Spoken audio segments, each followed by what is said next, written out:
जय जगन्नाथ।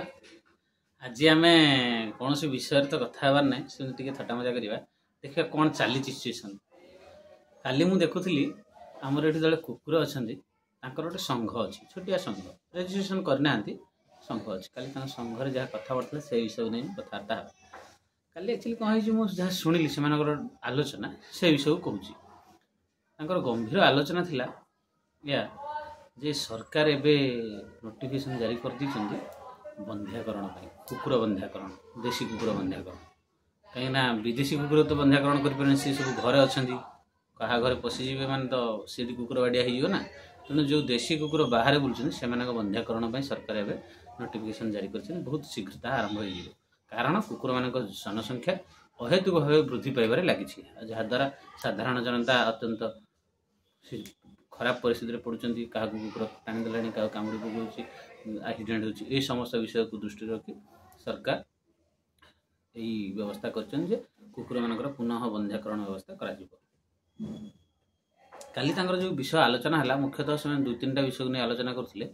प्रथम विषय थिला विदेशी कुकुर आम कहीं घर रखुना विदेशी कुकुर को कहीं घर रखुच्च से विषय को नहीं गोटे कुकुर आ गोटे कुकुर तार कहूँ अरे सांग जानचु कौन होता काली दु तीन दिन घटना ना कौन ना तू जानचु से जो आम घर सामने जो रोचे सी तो बहुत हाई फाई लोक सी इंग्लैंड रोचे इंग्लैंड गोटे इंग्लैंड झील को बाहर सब से समुदी सियाड़े सब सब दूरिया रिलेसन आउ इंटरनेशनल बंधुता तो से सी जो बाहर स्त्री भाई आसला स्त्री भाई आसला सी देखिए घर गोटे माने भौणी घर गोटे विदेशी कुकुर अच्छी सी पचारा ये तो आम इंग्लैंड कुकुर तुम घर कौन कर ना ना आम रखीचु बहुत आग्रह पाली पोषिक रखीचु बढ़िया कुकुरटा भल कुकुरटा देखना तुमरी भाई तो देखा तुमरी जाति भाई तुम देशर कुकुर कौन ना हाँ ठीक अच्छे कथबार्ता हो गले दिन बेले जहाँ जमी खाई पीक रही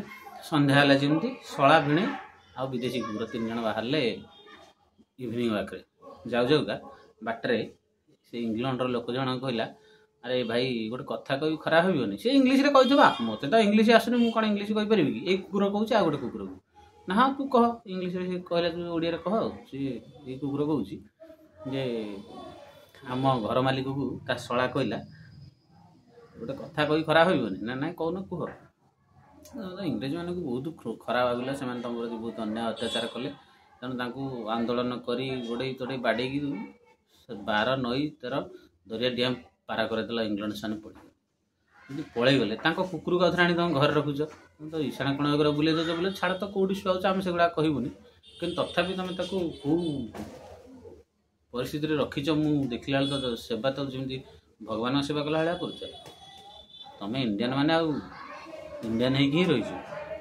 जो इंग्रेज मान तड़िल तांकरी कुकुर को आनी घरे सेवा कर व्यस्त ये आम जो घर मालिक सी तो बहुत सी रागिला जो शला कही थटा मजार कहला भाया कहला कौन कहीपर किसी कहीपर चुप रहा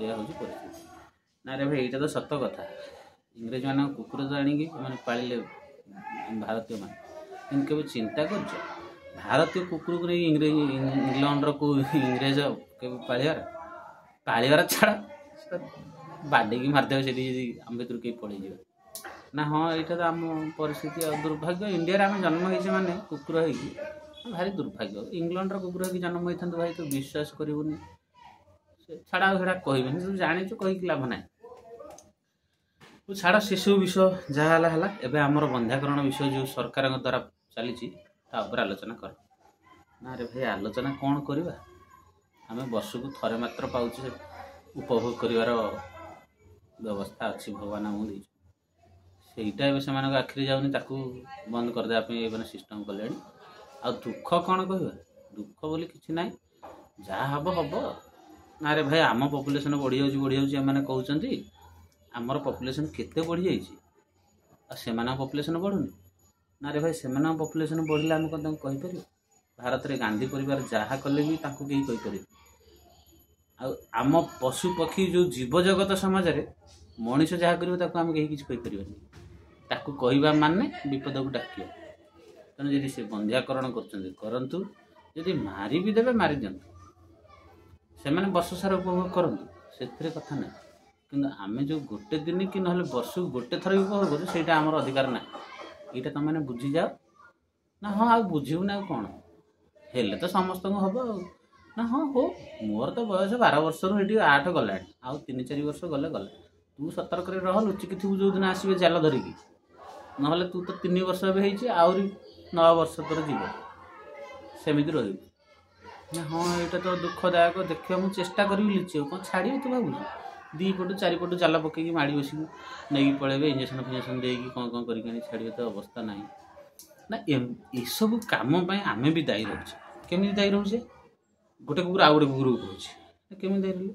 ଦେଖେ ତୁ ସେଦିନ ସିଏ ଯେଉଁ ମଟନ କିଲେ କିଣିଲେ, ତାଙ୍କ ଆରପଟ ସାହିର ଯେଉଁ ସାହୁ ବାବୁର ମାଲିକ କ'ଣ କଲେ, ଗାଡ଼ିରେ ଲଗଉ ଚିକେନଟା, ଯେଉଁ ମଟନଟା, କିଲେ ମଟନ ତୁ ଫଟିକି ପଲିଥିନ୍ ସହ ଧରିକି ପଳେଇଲୁ, ସେ ଷ୍ଟାର୍ଟ ମାରୁଛନ୍ତି।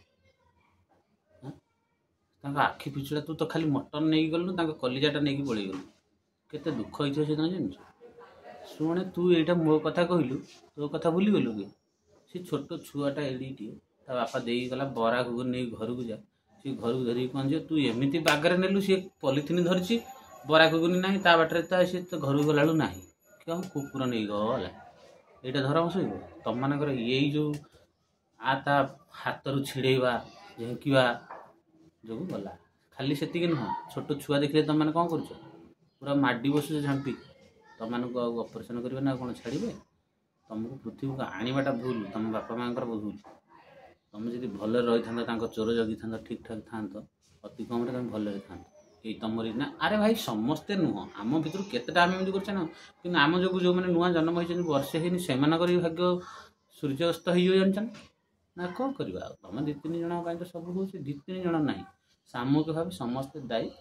କିନ୍ତୁ ଆଉ ଗୋଟେ କଥା ଭାରି ଦୁଃଖ ଲାଗିଲା ଭାଇ, ବିଜେପି ସରକାରକୁ ଆସିଲେ ଆମେ ଭାବୁଥିଲୁ ଧାର୍ମିକ ଦଳ, ଏଇସବୁ ଧର୍ମ କାମ କରିବ, ଏଇଟା କରିବନି ଅଧର୍ମ କାମ ଗୁଡ଼ାକ, ଆଉ ଗୋରୁ ଗାଈମାନଙ୍କ ଯତ୍ନ ନେବ ବୋଲି ଭାବୁଛୁ। କିନ୍ତୁ ନବୀନ ସରକାର ଭଲ ଥିଲା, ଆଉ ଅଧିକ କହିବିନି, ନବୀନ ସରକାର ଭଲ ଥିଲା।